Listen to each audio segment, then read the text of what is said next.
За багш нь танараас нэг асуулт асууя. За хүндлэл гэж юу хэлдэг юм бол юу гэж бодож байна?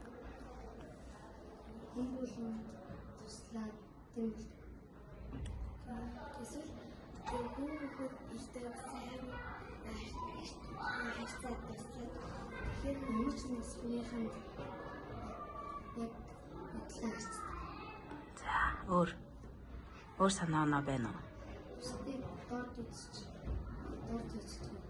За зүйтэй. За тэгвэл та нар сургуулийн орчинд хэн хэнийг хүндэлж болох вэ?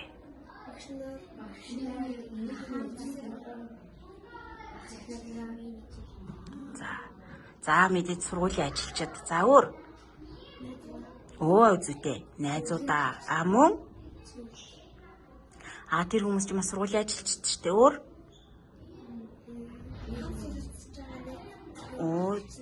Зүйтэй ах эгч нараа. Тэгэхээр бид нас сургуулийн орчинд ерөөсөө одоо сургуулийн хэмжээнд ажилладаг бүх багш ажилчдыг гүйцэтгэх, цэвэрлэгч, эмч, дарга зэрэг гэж ялгахгүйгээр. Тэгээд дээрэс нь үеийнхээ ангийнхаа найз нөхдийг. Мөн бид нартай хамтран суралцаж байгаа ах эгч нараа бүгдийг нь яах ёстой байх нь? Хүндлэх ёстой байх. Бид нар хүндэлж байгаа хэлбэрээ яаж илэрхийлэх вэ? За одоо цэвэрлэгчийг та нар хүндэлж байгаагаа яаж илэрхийлэх вэ?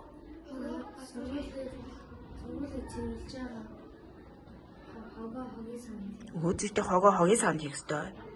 Шалгуугаж яхад нь дээгүүр нь гიშгэж авахгүй хатсныхан дараа явна гэдэг ч юм уу тий.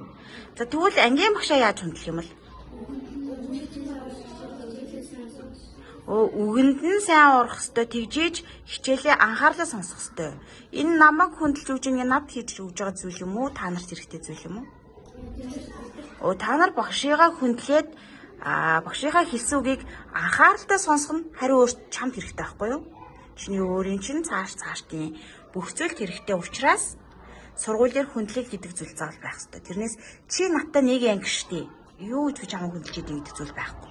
Харин гадуур дотор явахдаа бид нар автобусанд ороод ч юм уу ахмад настай хүмүүс сандал тавьж өгнө гэх мэтэр хүндлээд явдаг.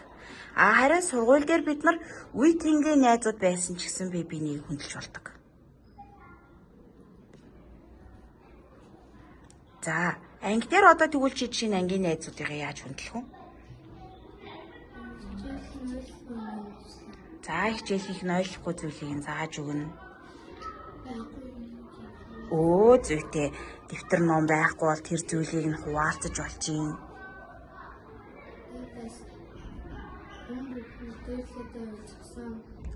Зүйтэй хэн нэгэн дээрлэх живэл болохгүй гэж хэлнэ.